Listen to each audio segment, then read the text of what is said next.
Olá, estamos de volta com o programa Em Pauta e aqui conosco dois advogados, doutora Cláudia Petri, também professora aqui da Universidade Fevale, e o doutor Rodrigo de Carvalho, o assunto Lei da Terceirização. Bom, a gente conversava aqui durante o intervalo sobre o que pode ou não pode acontecer internamente, né, nas empresas, caso o projeto seja aprovado.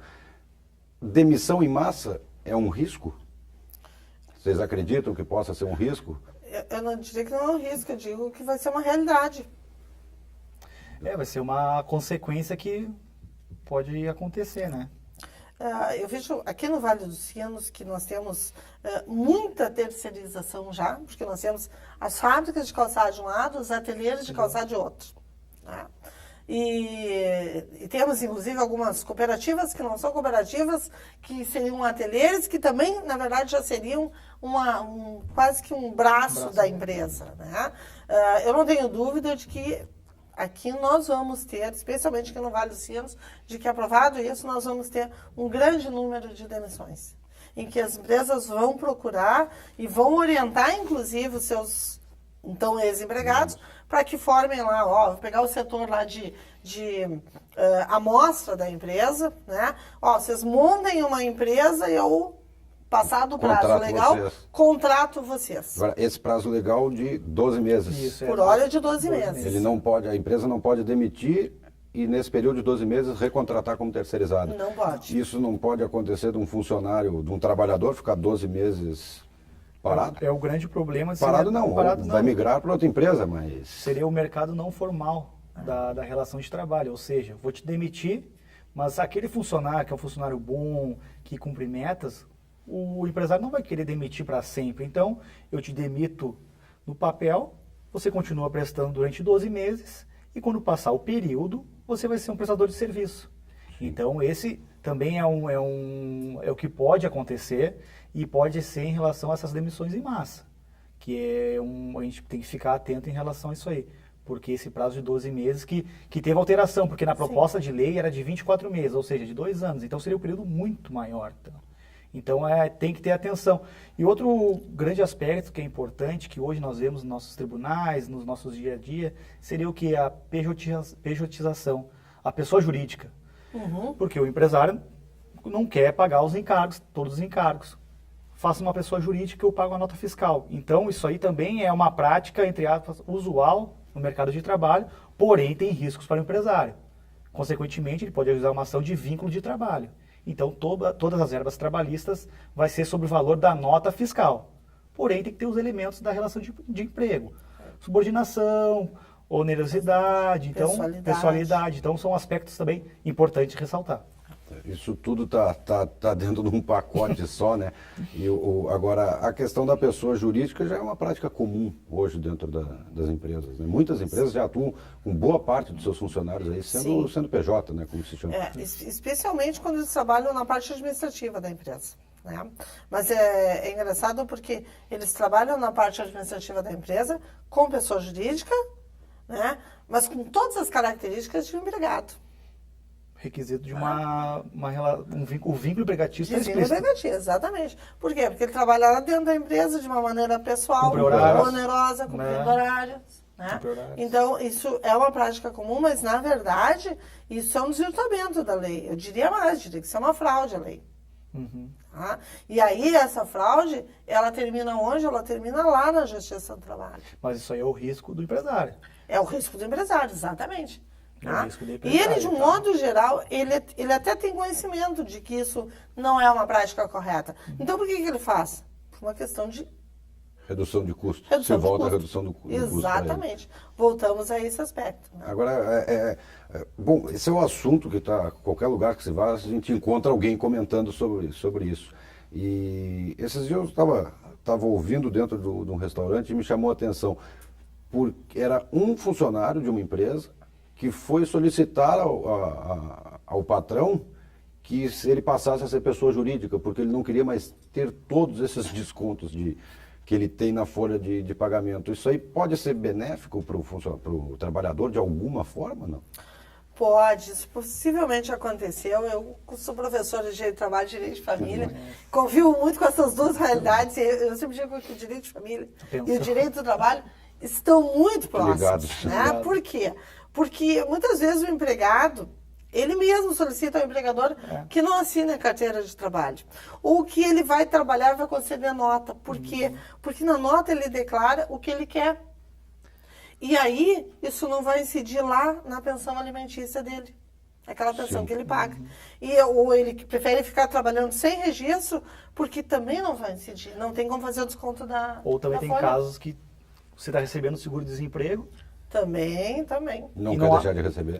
que é se abster disso. Entendeu? São algumas questões que a gente tem visualizado no dia a dia, porque, como o Bruno falou, ele até quer a possibilidade de fazer uma priorização em relação aos custos, né? Sim. Para não incidir em relação à pensão alimentícia, É. porque não podemos negar que os descontos hoje, atualmente, são muitos, né, doutora? Então, isso também faz levar ao trabalhador essa ânsia de querer uma priorização, essa ânsia de fazer alguma coisa, entre aspas, não de forma da lei, assim, ou sem a relação de trabalho. Então, é um aspecto importante.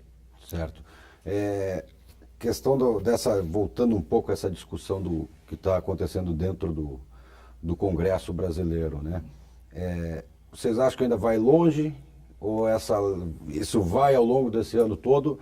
Ou o Senado resolve logo botar a votação botar em pauta, né? Botar a votação para que se defina logo isso aí? Porque está uma tensão no mercado de trabalho. Sim, Né? sim. A gente está verificando que, em relação a essa... É uma guerra política, né? Essa proposta ela está tramitando há 12 anos. Então, engavetaram, entre aspas, e agora que está sendo votada, né? Na minha opinião, não sei se a doutora pode compartilhar, foi no momento errado.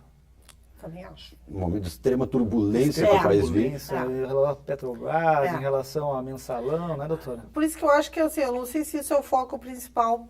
Talvez seja o foco principal para desviar a atenção Desvirtuar. de outras situações. Desvirtuar. Né? Porque hoje tu abre um jornal, tanto se fala dessas operações políticas, criminosas, né? E quando se fala da terceirização. Então, quer dizer, tu vai olhar e tu vai dar mais atenção àquilo que te interessa mais nesse momento. O que interessa para o trabalhador? Interessa saber se ele vai para a rua, se ele não vai, se a empresa vai terceirizar, se ele vai fazer parte da atividade fim, ou não pode, porque é atividade meio, enfim.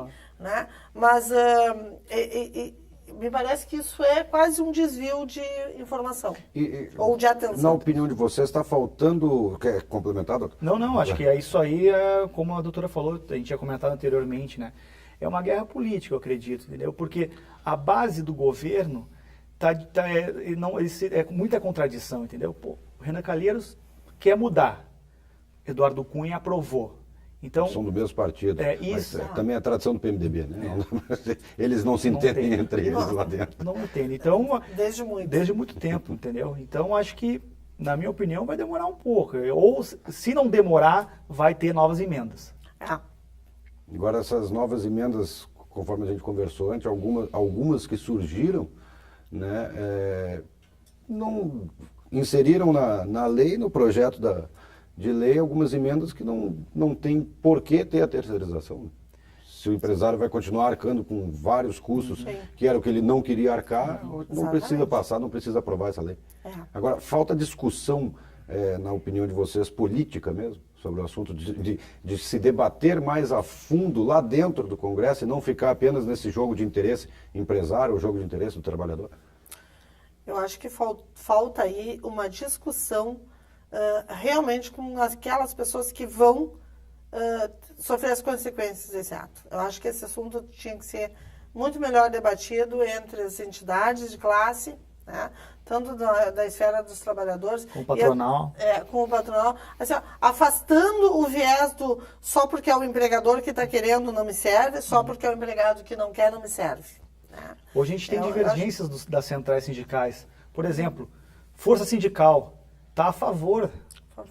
A CUT está contra. A CTB está contra. Então, há essa discrepância. Não tem... o representante sindical tem que representar o trabalhador. Porém, há divergências. Então, eu acredito que ainda tem que debater mais com os trabalhadores e com o pessoal do sindicato, que são partes legítimas e atuantes nesse processo. Vocês enxergam algum ponto positivo na terceirização para o trabalhador? Se consegue chegar. O silêncio acho que responde.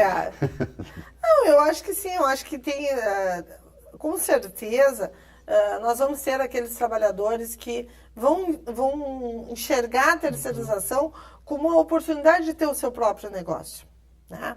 Então, eu acho que sim. Né? Aqui no Vale, nós tivemos, né, com aquela grande crise de 1995, nós tivemos muitos empregados, melhor dizendo, que foram demitidos e que foram à luta e criaram as suas próprias fábricas. Né? Então, eu vejo que sim, aqueles trabalhadores, né, que vão ter um pouco mais que tem aquele espírito empreendedor, eles vão, de repente, enxergar isso como uma grande oportunidade da vida.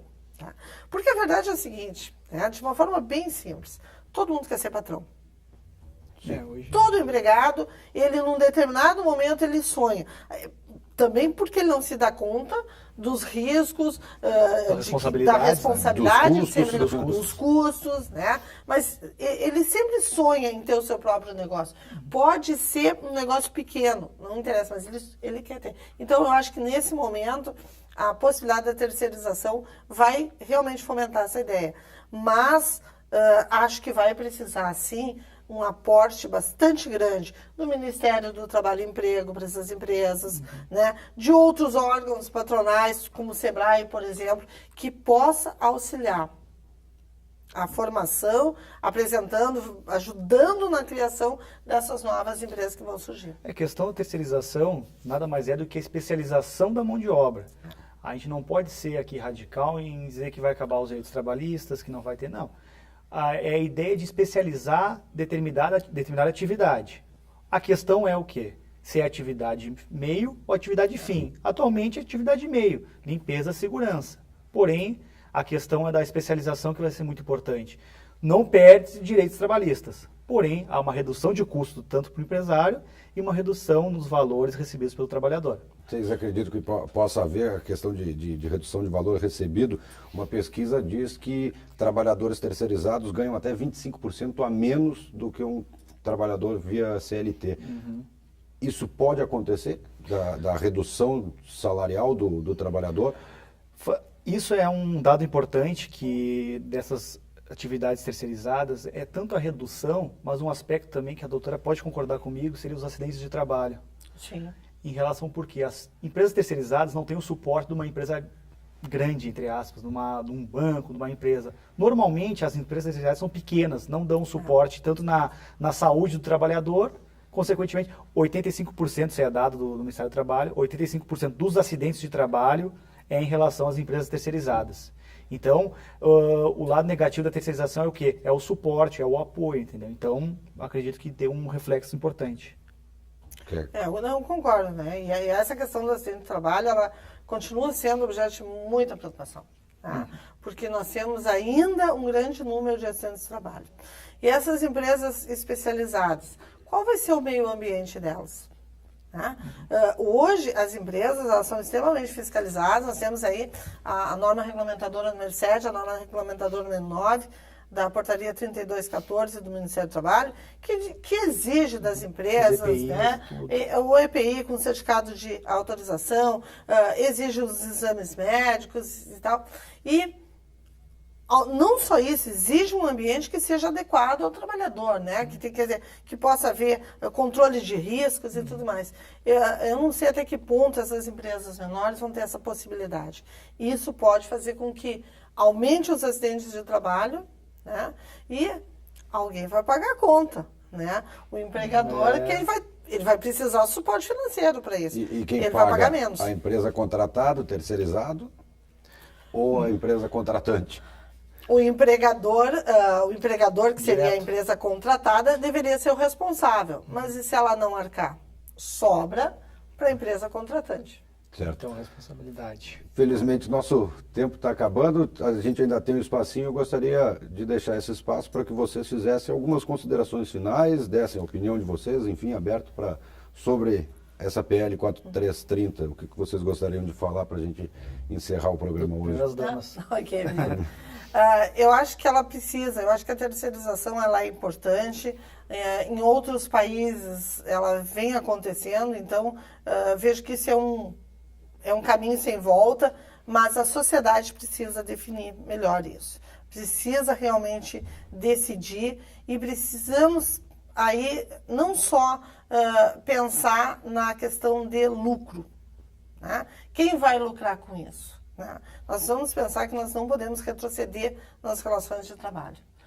A relação de emprego ainda é fundamental, né? E nós, acima do lucro tem que estar o empregado e o empregador. Fazer algumas palavras que a doutora trouxe. Então, essa PL, esse projeto de lei, tem que ser analisado de uma forma mais eficaz, ou seja, verificar alguns pontos que ainda vão ter reflexo ao trabalhador. Então, é uma questão que a gente tem que abordar, então, em relação à atividade fim, que isso vai ser um grande tema, vai ter discussões em relação, já no projeto de lei apresentado na primeira vez, a responsabilidade era subsidiária. Agora conseguimos uma vitória da responsabilidade solidária. Anteriormente tinha que esgotar todos os meios da empresa que era terceirizada para acionar. Então, e a participação das centrais sindicais. E a base aliada do governo tem que se entender também. Então, coisas políticas que tem que ser feita agora nesse momento. Certo. Mais uma vez agradeço a participação de vocês, doutor Rodrigo, doutora Cláudia Petri, também professora aqui da universidade. Muito obrigado pela presença e obrigado pelo convite. Vamos voltar ainda com esse assunto que eu acho que vai render bastante ao longo do ano, né? Vamos ao longo do ano com ele. Tá certo. Obrigado. O Em Pauta de hoje fica por aqui. Uma boa semana para você.